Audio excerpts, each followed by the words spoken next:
শুভ সকাল বন্ধুরা, আমি মৌসুমি আবার একটা নতুন ব্লগে তোমাদের সবাইকে স্বাগত।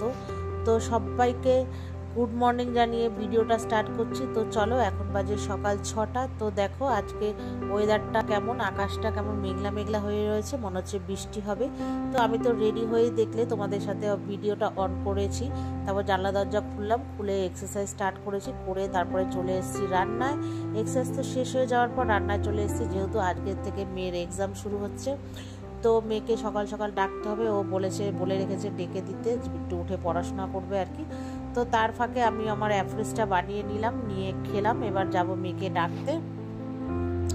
তো একবার ডেকে এসেছি, ও বলছে উঠছি 5 মিনিট পর। তো আমি বললাম ঠিক আছে। তো এদিকে রান্না চাপিয়ে দিয়েছে, আজকে হবে ইলিশ মাছের ঝোল।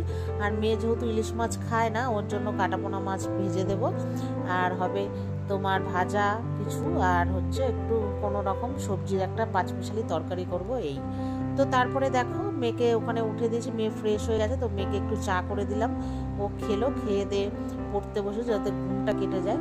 তারপরে এদিকে আমার মোটামুটি রান্না বান্না কমপ্লিট। তারপরে হাজব্যান্ড আর মেয়ে বেরিয়ে গেল। তো ওদেরকে হচ্ছে মানে ওরা বেরিয়ে যাওয়ার পর আমি আমার ঘরের সব কাজ করে স্নান টান করে ফ্রেশ হয়ে নিয়েছি। তারপরে যেহেতু মেয়ের এক্সাম, তো তাড়াতাড়ি ছুটি হয়ে যায় বলে দেখো রেডি হয়ে গেছি, আর ভাতটা বসিয়ে দিয়ে নামিয়ে রেখে তারপরে মেয়েকে আনতে যাবো। তোমরা তো সবাই জানো আমরা 2-3 বার ভাত করি। আমি যখন ভাত খাই তখন গরম গরম দুপুরের দিকে করি। তো যাই হোক, তারপরে মেয়েকে নিয়ে চলে এসেছি, এসে খাওয়া দাওয়া করলাম। আর ওই মিষ্টিটা দেখলে 2 দিন আগে এনেছিলাম, তো মেয়ের খুব একটা পছন্দ না। তারপর যাই হোক খাওয়া দাওয়া করে আমরা একটু ঘুম দিলাম। ঘুম থেকে উঠে রেডি সেডি হয়ে গেছে। আজকে যেহেতু ফ্রাইডে, নাচের স্কুল যাব। তো ওই যে নাচের স্কুলে রেডি হয়ে চলে এসেছি। আসার পর কিছুক্ষণ পর তারপর আমার একটা বান্ধবী বললো যে ও একটু পাঞ্জাবির দোকানে যাবে। তা ও যেহেতু অনেক রকম আঁকাবুকি করে, পাঞ্জাবির ওপর অনেক কিছু কলকা, তারপরে হ্যান্ডমেড জুয়েলারি বানায়।